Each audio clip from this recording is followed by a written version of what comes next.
પાકના વાવેતરની સિઝન સમયે જ કેમ ખેડૂતોને લાઇનમાં ઊભા રહેવાની પડી ફરજ? ખરે ટાણે જ કેમ ઊભી થાય છે ખાતરની અછત?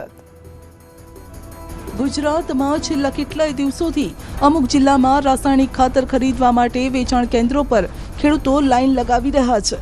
ઉત્તર ગુજરાત હોય, સૌરાષ્ટ્ર કે પછી કચ્છ, કેટલી જગ્યાએથી ખાતર માટે ઉઠી રહી છે બુમરાણ.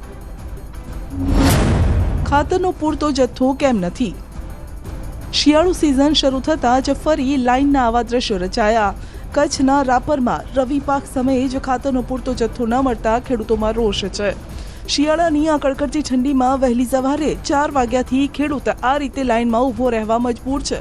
સૂર્ય માથે ચડી જાય ત્યાં સુધી લાઇનમાં ભૂખ્યો તરસ્યો ઊભો રહે છે, છતાં પણ ખાતર નથી મળતું.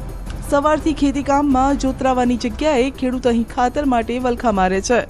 ડીએપી અને એનપીકે પાયાના ખાતર ગણાય છે, જેની વાવણી સમયે જરૂર હોય છે, પરંતુ તંત્ર આ પાયાની જરૂરિયાત પૂરી કરવામાં ઊણું ઉતર્યું છે.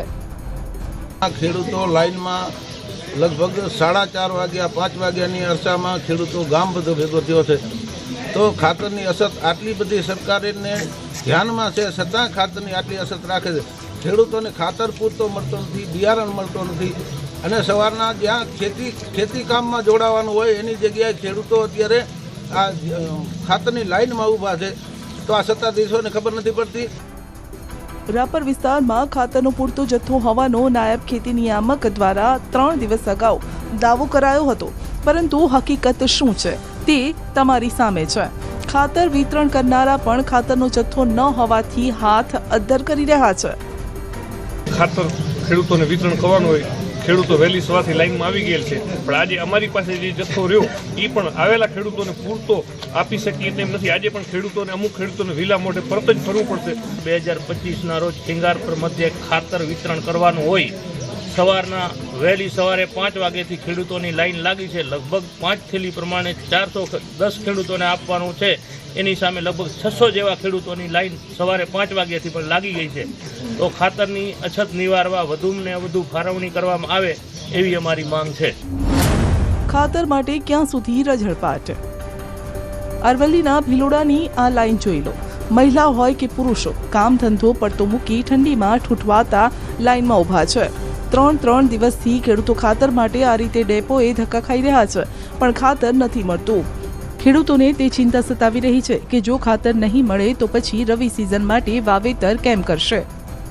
હું યુરિયા ખાતર લેવા હાટુ આવ્યો છું, પણ અહીંયા પૂરતું ખાતર નથી અને અમે સવારના 8 વાગ્યાના લાઈનમાં લાગેલા છીએ, તોય હજી કંઈ અમારો કંઈ હારો આવે એવું લાગતું નથી, અને અમારી થેલી જેટલી લેવાની છે એટલું મળે એવું લાગતું નથી. અમે આ ભાઈઓ બધા કહે છે કે 2 થેલી આપે છે, અમે આ 3 દિવસથી ધક્કા ખાઈએ છીએ. ખાતર મળતું નથી. અહીંયા હું કેટલી દુકાને ફરી, પેલા સંઘમાં ગઈ, પછી ઢોળવાણીજી, પછી ભિલોડા શહેર જગ્યાએ ફરી, પણ ખાતરની કઈ વ્યવસ્થા નથી. હું અત્યારે નાસ્તો પણ નથી કર્યો સવારનો, અને ખાતર માટે લાઈનમાં ઊભી છું. છેલ્લા 1 અઠવાડિયાથી રાજ્યના અલગ અલગ વિસ્તારોમાંથી ખાતર માટે કકડાટ શરૂ થયો છે. ત્યારે સવાલ એ થઈ રહ્યો છે કે ખરેખર ખાતરની અછત છે કે પછી કૃત્રિમ અછત? સરકાર હવે ખાતરની આ તંગીનો શું તોડ કાઢશે?